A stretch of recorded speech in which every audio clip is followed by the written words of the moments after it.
Grabe, mga kababayan, isang matinding pasabog ang muling gumimbal sa mundo ng politika at nagpaiyak sa mga kritiko. Hindi na nagtimpi at tuluyan ng naglabas ng mga mabibigat na ibinunyag si Vice President Sara Duterte na yumanig kapwa sa oposisyon at sa administrasyon. Ayon sa mga nagbabagang ulat, ang mga inilabas na resibo at dokumento ng Vice Presidente ay naglalaman ng mga sikretong kasunduan at mga anomalya na pilit itinatago sa taong bayan. Dahil sa tapang na ito ni Inday Sara, sabay na naiwang nga at walang masabi sina Senadora Rizzo Hontiveros at Pangulong Bongbong Marcos. Tila nawalan ng bala ang senadora sa kanyang mga walang humpay na investigasyon, habang ang palasyo naman ay hindi malaman kung paano magpapaliwanag sa publiko. Sinasabi ng mga eksperto na ang hakbang na ito ni VP Sara ay isang masterstroke na nagpapatunay na palagi siyang isang hakbang sa unahan ng kanyang mga kalaban sa politika. Pinatunayan niyang hindi uobra sa kanya ang mga gawa-gawang isyu at paninira. Ito na ba ang tuluyang pagtiklop ng mga bumabangga sa mga Duterte? Wala na nga bang isasagot ang kabilang kampo sa mga resibong inilapag? Kayo mga kasolid, ano ang reaksyon ninyo sa napakagandang balitang ito? Panalo na ba tayo? Ay comment agad dyan sa ibaba ang inyong nararamdaman at i-share ang video.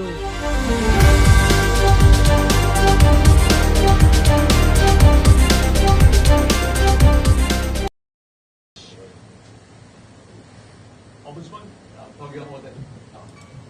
Sir, yung kay Sandy ko, yung pagkakahuli sa kanya, paano po ito makaka-apekto ngayon sa ongoing investigation ninyo? And if mapabalik na mo siya dito, halimbawa, remember, he's still a fugitive from justice technically until he comes back to our jurisdiction.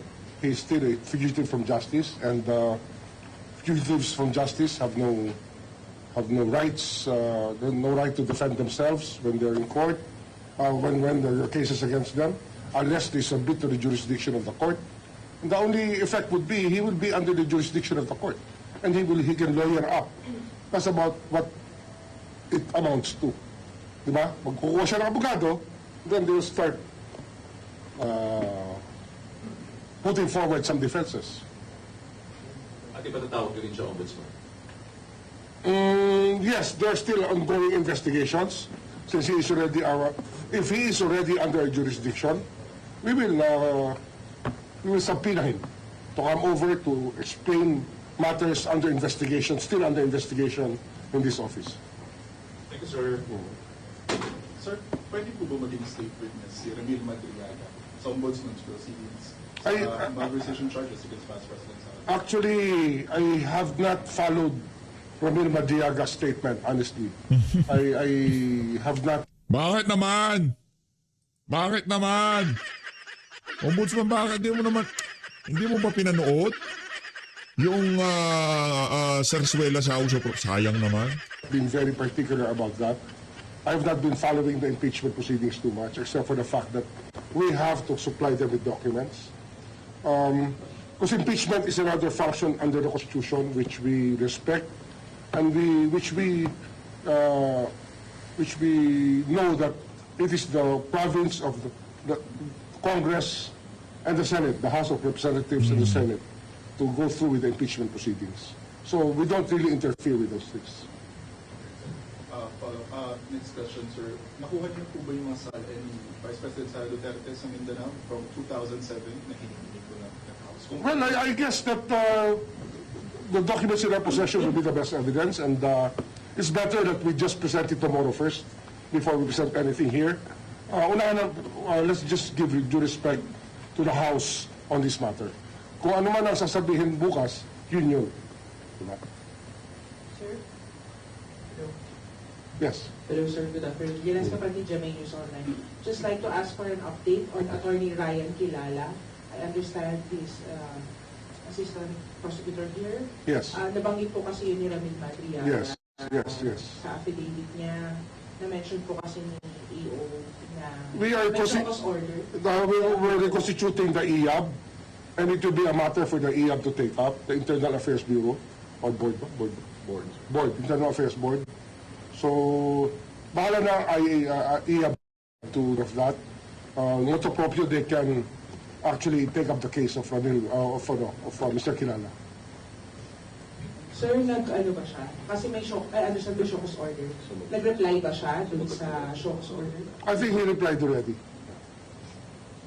Pero sir, anong when can we expect resolution? from Well, the- we'll just wait for the... Kasi we are reconstituting the IAB na. So we'll just wait for the time when the IAB starts hearing it, and after it's rendered judgment, then we can tell you about it.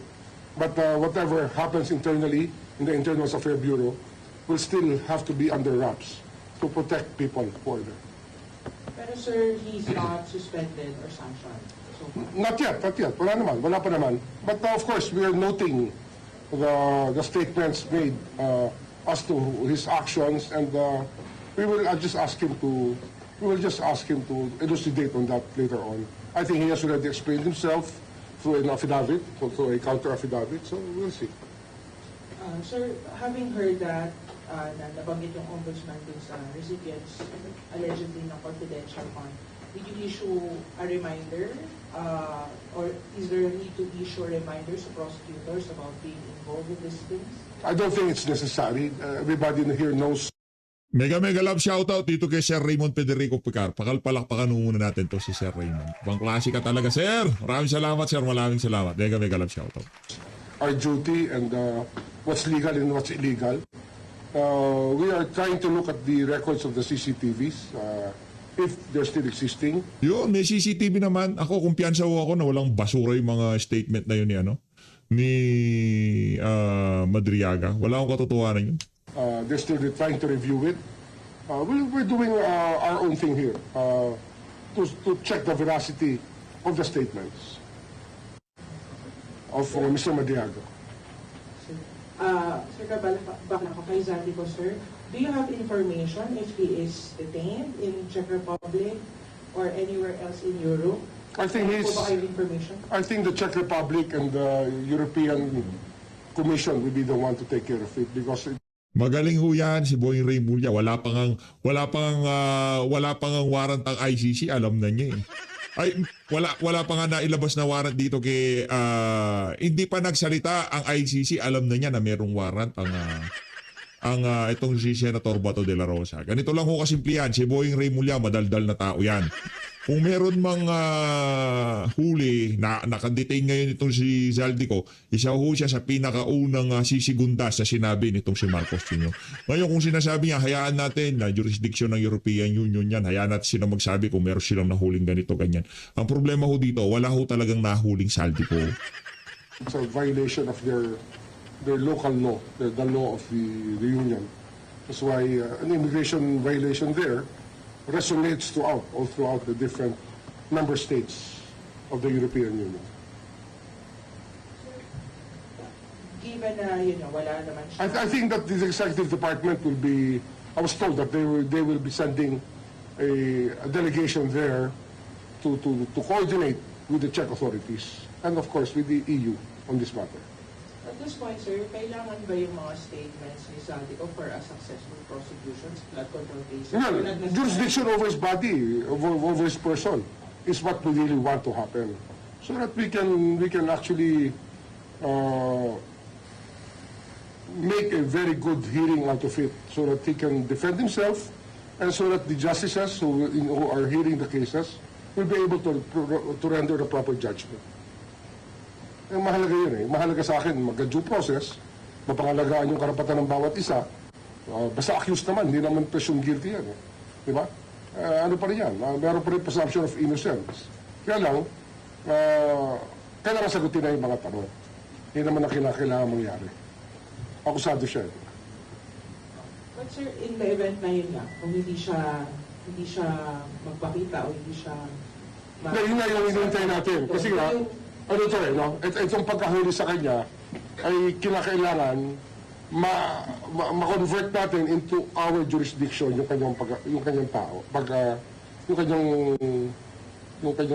kanyang pagkatao, makuha natin dito. Yung kanyang status as a fugitive ay mapalitan na within our jurisdiction na. That's the first thing that we are concerned with. That's why when we were told that the executive department is sending a delegation there, siyempre natuwa naman kami. I think this Department of Justice is handling that now, which is handling that. Kasi sila rin na may hawak na immigration. Kailan nag-send ng delegation doon? I think, when are they leaving? They're leaving anytime. I think that they're leaving anytime. They're on their way there. Sir, baka meron lang po kayong update on other flood control cases that you're investigating. Well, there have been many things happening in the past few days. Well,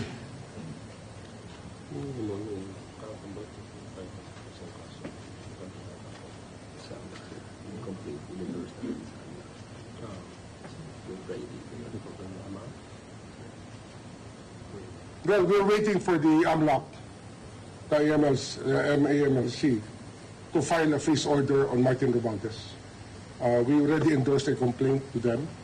We're waiting for the Romualdez case to start rolling, or the Romualdez cases to start rolling. And the first case would be about money laundering. Money laundering. Ayun ang hinihintay namin na matagal natin hinihintay na magsimula na ang paglabas ng mga kasong ito na high level talaga. So, High level. well, Mr. Romualdez was supposed to have a checkup in Singapore, I think. Nako, They yun were na. trying to ask us to allow him to leave. But because we have a bulletin, a lookout order with immigration about those that who are under investigation, we did not respond favorably to the request that he be allowed to leave. Yung, Because, ano yan eh, magkakaroon na naman ng haka-haka at kuro-kuro yan.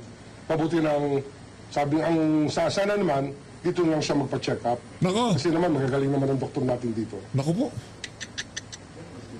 Naloko na. Boy, ay... Tabs! Kinakanakan na nitong si Brad. Eh, ganyan talaga buhay. Yung angas mo noon, wala na ngayon. Di ba? Wala na. Wala nang angas ni Martin Romualdez.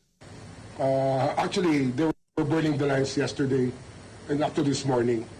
But ako, I held my ground. Sabi ko, when you join government, you already surrender your right to travel, especially to another jurisdiction, especially if you're under investigation. Kailan sana siya magbiyahe sa Singapore? Today dapat. Hindi namin siya pinaalis, hindi namin pinayagan na ma-lift yung bulletin niya, kasi nga, naka-lookout order because we've been investigating him actively. Baka hindi na bumalik eh. We know, we don't want that to. Aray ko. Baka hindi ka na daw bumalik. Romualdez, babalik ka pa ba? Hindi na. Tatakas ka na ba o magpapacheck up? Yan ang problema. Hindi pa tapos ang administrasyon ng pinsan mo. Ang dami nyo ng ika nga. Ang laki na ng problema nyo. Hindi pa tapos ang administrasyon ha. Imagine nyo na lang mga kababayan, matapos ng administrasyon ni Marcos Jr. Sa tingin nyo ho, saan pupulutin yung mga walang yan? Inabuso nyo kasi ang inyong kapangyarihan. Sa aminin nyo sa hindi, inabuso nyo. From Tuadcom, lahat ho eh. Sa budget, sa pili, lahat. Inabuso ho nila, mga walang yayang mga yan. To happen. Sinabi po ba yung kung ano sakit na ipapagawa? Well,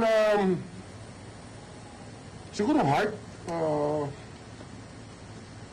sugar, diabetes, heart, usual diseases of Politician. our generation. Politician. Yung mga mahihirap nating kababayan, hindi nagkakasakit ng ganyan. Di ba? Kadalasang may sakit niyan, may mga politician. Kasi masisiba. And our kind of work. Sir, nabanggit niyo po kasi si former Senate President Escudero din before. Ano po yung development? Active pa rin ang investigation. We will be conducting a PI soon. One thing I can tell you. I was in the briefing yesterday of the case build-up and Sabomel. Yes, I was in the briefing yesterday of the case build-up. And it's going well. The papers are being, the theories are very strong, and the papers are being prepared as we speak. So the complaint will soon be on the stage of preliminary investigation. Sir, may freeze order po ba for Senator Escudero? We'll get there also. Papunta rin tayo dyan.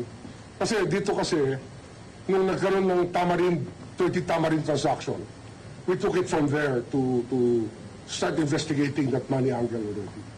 Kaya, one of the active cases right now is money laundering. Yun ang talagang pinupush namin sa AMLAC na ma-resolve kagad para ma-freeze natin ang funds. Ano yan, mabigat kasi yan. You'll find out later on pag pwede na namin ilabas ng detalye. Ombudsman, related pa rin to dun sa pinakaunang case involving Romualdez tsaka kay Escudero, yung money laundering case. Hindi, iba pa to, iba to. This is different, iba na naman to. This is different. Pero still related to the flood control scandal. Probably. But it's related to corruption and money laundering. So- I mean, corruption is a predicate crime that's attached to money laundering.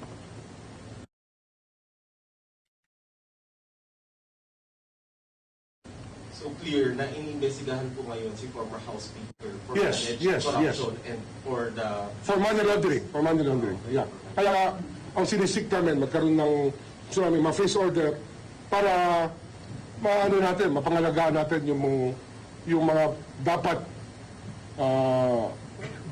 yung mga salapi na dapat pag-aari ng bayan, yun po yung ating hinahabol dito. Okay. Tapos, Ombudsman, you mentioned kanina na kapag nakabalik dito si Zaldico, isasama niyo siya to explain matters still under investigation. Oh yes, meron pa kami iba. Ano yung mga issue na ito? Bukod sa flood control? Iba to, flood control. Pati yung main case. Yung main case of plunder, conspiracy to commit plunder. Kasama siya dyan sa main case. Na kasama rin, yun nga, former speaker, tsaka former Senate President. So malaking tulong po talaga kapag nakabalik na dito si Zaldico to shed light on this. To shed light, or if that is not going to shed light, to listen to his denial. Dalawa lang naman yan. Diba? Kung aakuin niya o tatanggi niya. Kung aakuin niya, di sabihin niya kung ano nangyari. Kung itatanggi niya, di sabihin niya kung anong depensa niya. Sir, when do you expect the pleas order from AMCA to take effect? Well, very soon. Kasi nga, we want it filed already. Yan ang aming pinupush talaga ngayon. We expect it to be filed by tomorrow. So, give or take a few days for the Court of Appeals to act on our request. Siyempre, hindi madaling kalaban yan, sasabihin ko sa inyo. Lahat ng mamahaling abogado ay nakuha na nila para depensahan sila. Pero kami rito, naniniwala kami na nandito kami sa side ng batas at sa side ng taong bayan. Brad, nasa side kayo ni Marcos Jr. Wala ka sa side ng taong bayan. Nasa side ka ng administrasyon. Kasi yung pagpupumilit pa lang sa pag-upo mo dyan sa pwesto na yan, talagang side ka na ng administrasyon. Lokohan na naman tayo eh. Ito naman si... Singapore, may nabanggit ba supposedly kung gaano siya kahaba mawawala sa Philippines? 5 araw yata hinihingi. Kaya lang, syempre nga, ang problema dyan, parang naman sobrang coincidental na nahuli si Zaldico sa Europe, bigla siya naalis. Baka mamaya, wala na tayo mapanghawakan dito sa bansang ito. Lahat ng ating nais panagutin, Nais panagutin o gawing fall guy? mawala na lang sa ating jurisdiction. Nag-iingat lang po tayo. Pinag-iingatan natin ang karapatan ng ating bayan din. May karapatan din tayo mga Pilipino na sabihin sa kanya, wag muna umalis. Okay na? Sir, thank you. Okay. Ayun, di pa to tayo dito kay Atty. Salvador Panelo. Makibalita ho tayo sa mga maiinit na kaganapan. Pakinggan nun natin ang mga punto de vista niya. Game! Mundo ngayong araw na Martes, ika-21 ng buwan ng Abril taong 2026. Ayan. At para naman po sa ating mga kababayan na nais magtanong o magkomento sa ating tatalakayin ngayong umaga ay maaari po kayong magpadala ng inyong mga mensahe o tumawag sa ating mga hotline sa 0917-657-1026 at sa ating text hotline na 0935-643-7538 at sa ating live streaming channels sa YouTube at sa Facebook. Ayan po, Attorney Sal. Merong issue, Attorney Sal, kaugnay sa ito naman pong inihayag ng Office of the Vice President na magsasagawa sila ng legal na hakbang matapos ngang i-disallow ng Commission on Audit o COA itong 375 million pesos mula sa confidential funds nito noong nakaraang 2023. Ayon sa OVP, nakatanggap sila ng notice of disallowance at plano nilang iapila ito alinsunod sa mga patakaran ng COA. Itinuturing ng COA na responsable sa nasabing halaga sina Vice President Sara Duterte, kasama sina Gina Acosta, Julieta Villa del Rey at Raymond Dante La Chica. Nakasaad din sa abiso na kailangang agad bayaran ang disallowed amount at magiging penal at executory ito kung hindi maaapela sa loob ng 6 na buwan mula sa pagtanggap ng notice.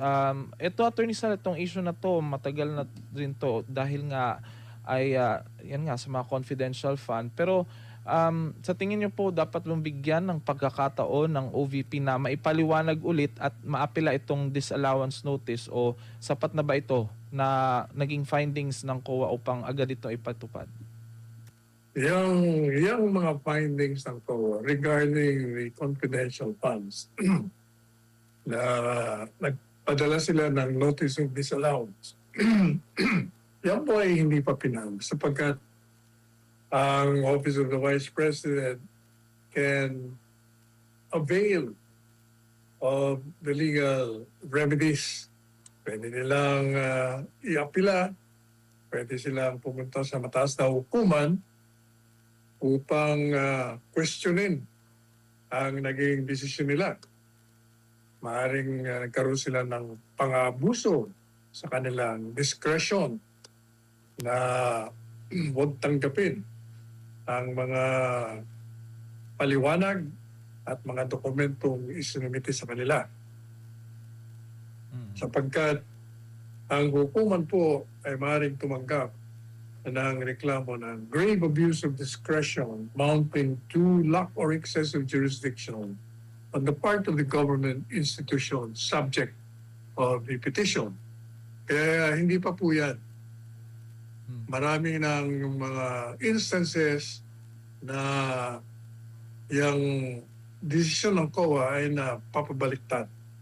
Kaya di ba sinasabi na nga natin noon pa na yung naging ground for impeachment, isa sa mga naging grounds, yung notice of disallowance. Sabi natin, masyadong premature yan. Hanggat hindi naging penal yan, hindi yan maaaring maging batayan upang idemanda mo, tanggalin mo sa pwesto. Kaya sabi natin, premature, dapat antayin nyo ang penal na desisyon. At hanggat hindi sinasabi ng korte na hindi pa natama yung kanilang desisyon, hindi po maaaring sabihin na yan ay isang krimen o isang impeachable ground. Maliban pa ron, yung notice of disallowance, sinasabi lang sa kanila na yung mga pinadala nyong paliwanag nyo, mga pinadala nyong dokumento, ay hindi sufficiente para sa amin. Kaya, isoli nyo na lang yung ganong halaga. O, ibig sabihin, pag sinuli mo yon, o di wala ka nang dapat na panagutan. Unless, nag-file ka ng criminal case kaugnay sa disbursement kung mapatunayan mo na may irregularidad o illegal. Kasi kung ang batayan mo lamang ng notice of disallowance ay kulang yung mga dokumentong re-require sa'yo, ma-absurdo lang yun. Yun po sinasabi natin, dapat pinag-aaralan muna ninyo. Pinag-aaralan ninyo yung mga paghain nyo ng demanda, lalong-lalo na sa impeachment ground, bilang impeachment ground. Kasi mapapahiya lamang kayo. Kaya yung pong sinasabing notice of disallowance na yan, na palaging ginagamit ng mga kalaban ni VP Sara na nagpapatunay daw na may illegalidad, hindi po totoo yan. Yung notice of disallowance, ulitin natin sinasabi lamang doon sa opisina ni Vice Presidente Sara na hindi sapat ang mga sinumitin niyong resibo, dokumento upang ipaliwanag kung paano nyo nagastos o na-disburse yung pondo. Hindi po nangangahulugan na binulsa nyo. Hindi yun ang ibig sabihin ng notice of disallowance. Katunayan, sinasabi nga nung notice of disallowance, inyo na lang na isoli yan. Pero pwede nyo nga i-appeal yan So pag sinabi ng hukuman, no, teka muna, nagkaroon kayo ng abuso dyan. Kaya hindi po pwede ang notice of disallowance, no. Mali yan. Oh. Kaya yung pong katanungan na yan, yung issue yan, hindi yan mariresolve lang with finality unless there is a court decision saying that there was such an irregularity or illegality in the disbursement of the confidential funds. Ayan. Ayan, maraming salamat po, Attorney Sal. Samantala, at tanggap po tayo ng iba pang balita. Inihayag ng PNP na naka-standby sila sa pagdating dito sa bansa ni resigned Congressman Nazizal Dico. May hawak kayong proof of life ni Cos, ang pambansang pulisya. Alamin natin sa report ni Almar Fernandez. Dahil sa ngayon po, Attorney Sal, wala pang update sa end ng Czech police na na-aresto nga talaga si Zaldico. Unang-una, yung kasi nagpapakalat ng fake news. Yung kaibigan mo, yun ang muna nagpakalat yan eh. Kung totoong peke yun, hindi sana mismo si Zaldico nagsalita na hindi totoo. Sa tingin natin talagang napapalo na hindi siya umihimik. Ibig sabihin totoo. At saka, namang si Marcos Jr., siyempre hindi naman magsasalita yan kung walang credible na source of information. Pero lahat ng mga yan, yung pinag-uusapan tungkol dyan, lahat yan puro premature pa. Hindi pa natin alam kung madadala yan dito o hindi. Kasi maraming komplikasyon. Unang-una, ano ba talaga siya? Pilipino siya? O sa isang mamamayan ng Portugal?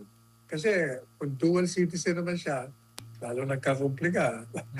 Paano may kukonsider yan? Pilipino ba yan? Kasi kinansel mo na yung pasaporte. Yes, Attorney. O siya ay mamamayan ng Portugal. Pangalawa, wala tayong extradition treaty. So hindi mo maaaring sabihin kaya hindi, balik din na. Meron naman tayong usapan. Wala rin yan eh. At lumalabas na itong mga bansa, hindi nila usually binibigay yung mga nationals nila. Kasi kung Portugal siya, Portuguese siya, ay hindi nila ibibigay sa Pilipinas. Ito naman Czech Republic, most likely, tatapon nila yan doon sa Portugal, hindi sa Pilipinas. Kaya lahat ng mga usap-usaping pisaldi ko ay puro premature. Antayin na natin kung ano ang mga susunod na kabanata. Ayan. Maraming salamat po, Attorney Sal. Samantala, sa iba pang issue, formal nang inilunsad ng Pilipinas at United States pinakamalaking edisyon ng balikatan exercises ngayong taon.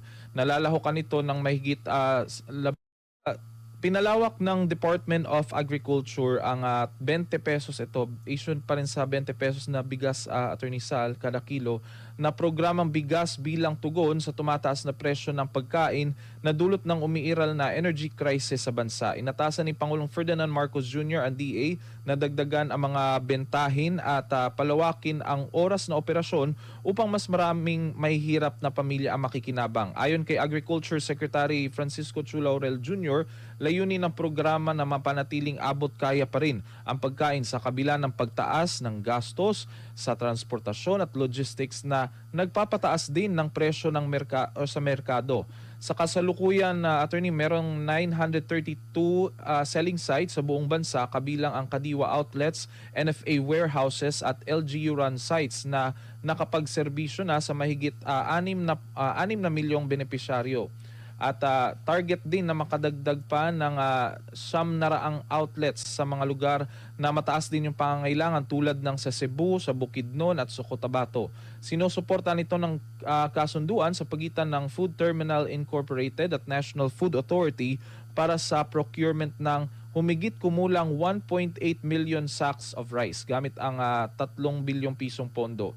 Layunin ng programa na palakasin ang supply habang sinusuportahan din ang mga lokal na magsasaka sa pamamagitan ng tuloy-tuloy na pagbili ng palay. Attorney Sal, nung nakaraang mga linggo ay nabanggit din natin sa programang ito na magkakaroon na ng parang appointment basis yung pagbili ng bigas. Ngayon, sa isyong ito ngayon ay parang dinagdagan yung pondo. Ano po ang sa tingin niyo, Attorney Sal, makakatulong na po ba ito, itong hakbang? Yung pagbebenta ng bigas sa halagang 20 pesos per kilo, hindi po yan yung pinangako ni Presidente Marcos Jr. sa kanyang pag-upo bilang presidente na papababay niya ang presyo. Hindi nga natupad yan. Kaya ginawa nila ng paraan. Ang ginawa nila, binibili na lang nila sa halaga